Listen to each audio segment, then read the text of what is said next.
Usually, you've got to shoot a team out of a zone. Duke might be able to dunk Syracuse out of it. Grayson Allen and Marvin Bagley connected for a beautiful alley-oop Friday in the second half of the Blue Devils' Sweet 16 contest against the Orange. That will work as a zone buster. Omaha, Nebraska. Kansas is vulnerable, exploitable and limited.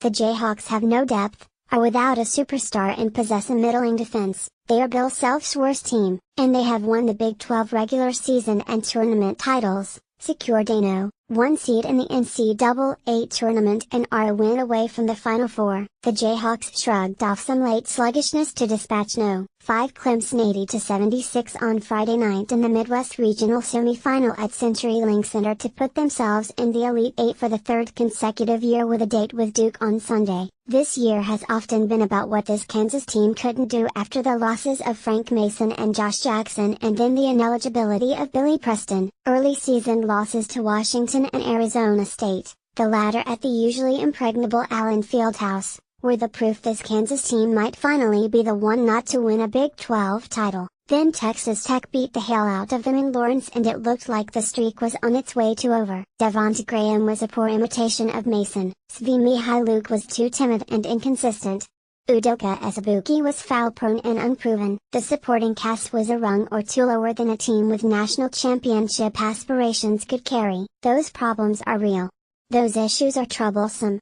Those deficiencies are critical. In spite of it all, Kansas won the Big 12 by 2 games, ripped through the conference tournament and are on the doorstep of playing for a national championship. Bill Self's worst team has a chance to be the country's best. I'm so proud of our team because I think of all the teams that we've had here, this would be the team that everyone would have thought would not be in this game, Self said Friday. And so, hey, we're in this game. We've got a legitimate shot to go to San Antonio. You prepare the whole year to play in this game, so I think we'll play with no what-ifs. I think we'll let it go. I think we'll be as loose as we can be and still you've got to make shots. I'd like nothing more than to take my team this year to San Antonio and let them experience what the best of the best is in college basketball. The key to Kansas' season has been embracing its shortcomings. Azubuike is the only big they've got that can give them both scoring and defense consistently. It's a 184 program that's featured Thomas Robinson, Cole Aldrich, the Morris twins and Jeff Withey. Kansas almost always plays through its bigs. This year, they're playing around one. I never played like this, Self said. It just goes against the grain from the teams that we've had in the past, but these guys have figured it out. They've learned how to play through it. And we've had unbelievable guard play and unbelievable leadership from our vets, and had some guys have some outstanding seasons. There's less margin for error but these guys have certainly rallied around that. Kansas shooting is why they're in the Elite Eight. The Jayhawks are 10th nationally with a 40.5 three-point shooting percentage. It's Azubuike, though, that makes so many of those good looks possible. The man makes 77.5% of his shots from the floor. That demands defensive attention. And that means defenders aren't shadowing shooters. He's a guy we can throw the ball into and he can go get a basket, Malik Newman, who had a team-high 17 points Friday, said. I think his passing is underrated. That's another big key for him. We're able to throw it in and the defense collapses on him. He is able to kick it out and find an open shooter. It just opens up the whole game for us. It's opened up a whole world of possibility for Kansas and a world of hurt for their opponents. Most teams have somebody that you can kind of scratch off, Clemson coach Brad Brownell mused. So one of the reasons they're so hard to guard is they've got a center that scores if he catches it deep, and he's bigger than everybody on the floor so he does get position. And then you've got guards that can all make shots and drive by you and they play with great spacing. Now, Kansas isn't full of slouches. Graham was a Big 12 Player of the Year. Azubuike's talent was apparent even if it was raw before injury robbed him of a freshman year. Mykhailiuk is all Big 12 while Malik Newman and LaGerald Vick were heralded prospects. Still, there's not a lottery pick among them. No Andrew Wiggins or Ben McLemore or Josh Jackson. The fit is strange and the depth is zilch. All that has eroded Kansas wiggle room for mistakes, but when they operate within their comfort zone, it can make for great offense. The first 2 minutes of the second half when the Jayhawks hit back-to-back threes was a thing of beauty, ball movement and shot making. It was the blueprint for a buzzsaw. Maybe Self's worst team is pretty damn good.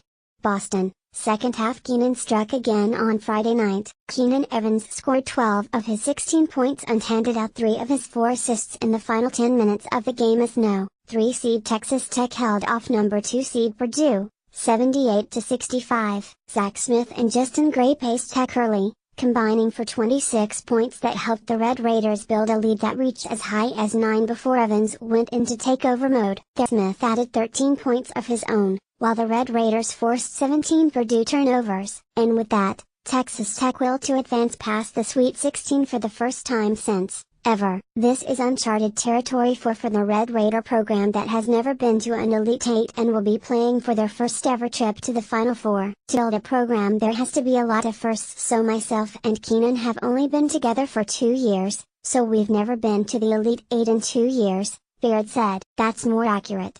It's also fitting, really, because it more or less sums up what makes this Texas Tech program so interesting. On a night where their 3 leading scorers never really got going, the Red Raiders advanced on the stretch of 2 things, their defense, and the fact that they can stay in a game on the nights when their best players don't play their best. With just over 10 minutes left in the game, when Purdue was getting ready to make one final run at advancing to the Elite Eight, is when Evans took over, and there's no question about it, he closed out this game. Everything that the Red Raiders got on the offensive end of the floor came through Evans down the stretch, even the stuff that doesn't show up in the scorebook. For example, the Red Raiders executed a pick and roll to perfection with 3 minutes left, but the lob that Evans threw to Zach Smith ended up as a missed dunk that their Smith was able to put right back in. Evans doesn't get the assist, but he made that bucket possible. I saw all that to say this. With 10 minutes left, the 3 leading scorers in the Tech program, Evans, Bear Smith and Jared Culver, were a combined 4 for 16 from the floor with just 11 points. And Texas Tech held a 50-41 lead. If Evans is Texas Tech's closer, this was a save that he earned with a 3-run lead. It's our identity, Beard said. We have a lot of faith in our whole roster, we use a lot of different guys and tonight was fitting. That is the way we have played all year. If that doesn't sum up Chris Beard's program, I don't know what does. Omaha, Nebraska, second-seeded Duke made just 5 of its 26 three-point attempts against No. 11 Syracuse on Friday in the 2 ACC programs' Sweet 16 matchup. So the Blue Devils just went inside. Marvin Bagley III and Wendell Carter Jr. both had big games to help the Blue Devils outlast the Orange, 69-65. To put themselves in the Elite Eight on Sunday against top-seeded Kansas. This was a heck of a game, Duke coach Mike Krzyzewski said. I thought both teams played their hearts out. A great game to win, a really difficult game to lose, because Syracuse played such winning basketball. While Duke couldn't beat the zone that took Syracuse from the first 4 to the second weekend with its outside shooting, its 2 big underclassmen provided plenty of production. Bagley had 22 points and 8 rebounds while Carter added 14 points and 12 boards. It was a hard-fought game, we knew they were going to compete every second of the game, Bagley said, and we just tried to compete as well. We had a little point in the game where we started turning it over, and things weren't going our way, but we stayed tough mentally and we finished it out. Bagley was on the receiving end of a number of lobs behind the Syracuse zone that helped the Duke offense stay out in front. We practiced it all week, Bagley said. We tried to look for different things and different ways to score against that zone, and we did a great job at that and got the win. TU's Battle had 19 points to lead the Orange. Aussie Brissett added 15 points and 7 boards while Mark Dolzage had 13 points. Syracuse shot 53.8% from the floor in the second half, while Duke shot 36.4%, and 11.1% from distance, but it wasn't enough to overcome the Orange's 16 turnovers or Duke's 17 seconds chance points. Grayson Allen had 15 points and 8 assists for Duke. The Blue Devils had 32 points in the paint. Duke will now turn its attention to the Jayhawks, who defeated Clemson earlier Friday to make it to their 3rd straight Elite Eight. The game will tip off Sunday at 5:05 p.m. ET. We just got to come out ready to play from the beginning, Bagley said. We were kind of slacking in this game. I think we'll be ready for that game.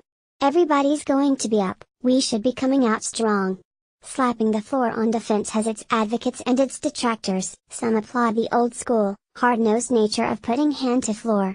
For others, It's a bit corny. What everyone agrees on is that you don't drop a floor slap if you're playing zone, unless you're Duke, apparently. Presumably, the whole point of slapping the floor is to psych yourself and intimidate your opponent with aggressive man-to-man defense.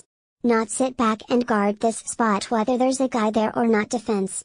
Come on, Duke, you're making it too easy for your haters. Boston, it is always just a matter of time before the avalanche comes, and when it does, you better hope that lead you have is big enough to withstand what's coming. For number 5 seed West Virginia, it was not. With 11 minutes left on Friday night in Boston's TD Garden, the Mountaineers led 60-54 and had seemingly wrestled control of the game from the No. 1 seed in the East region. Less than 5 minutes later, after the Wildcats hit 4 of their next 5 threes, Villanova had taken a 76-66 lead by going on a 22-6 run, and West Virginia was never able to recover. Jalen Brunson led the way for the top-seeded Wildcats with 27 points and 4 assists, while Amari Spellman finished with 18 points, 8 boards and 3 blocks, and Michael Bridges chipped in with 16 points despite playing relatively poorly, by his standards. On Friday, with a 90-78 win, Villanova advanced to the Elite Eight and a date with the winner of tonight's game number 2 Purdue number 3 Texas Tech.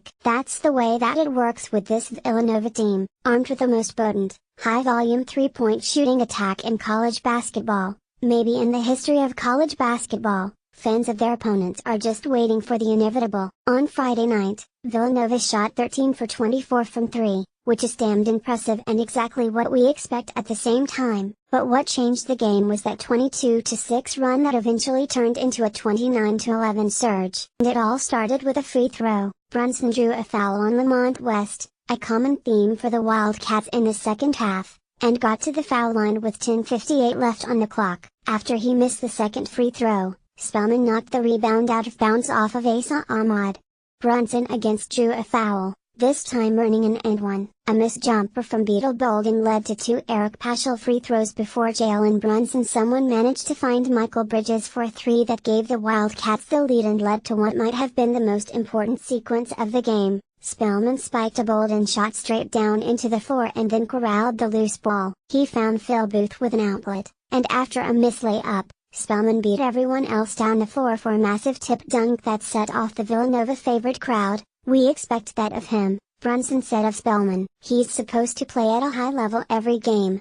After that stretch, Villanova threw it into cruise control. That West Virginia defense that had bothered them so much for the first 30 minutes of the game seemed to be nothing more than a mild annoyance, a little brother batting at the ball as the Wildcats pulled away. First it was Dante DiVincenzo, who was flat out bad, the player that was most victimized by West Virginia's pressure, hitting a 3 to push the lead to 6. Then after 2 West Virginia free throws, Brunson dribbled Jevon Carter into the post before kicking the ball out to Spellman for a 3. Paschal would dunk on Sagabekane the next time the Wildcats had the ball before Brunson capped the run by drilling a step-back 3 in the face of Carter. Once that happened, everyone knew the end result was inevitable. "We got used to the physicality, we got used to the aggressiveness, and we were executing better," head coach Jay Wright said. "We thought that was going to be the case. You just can't simulate that, you know. You got to just get in that game and feel it."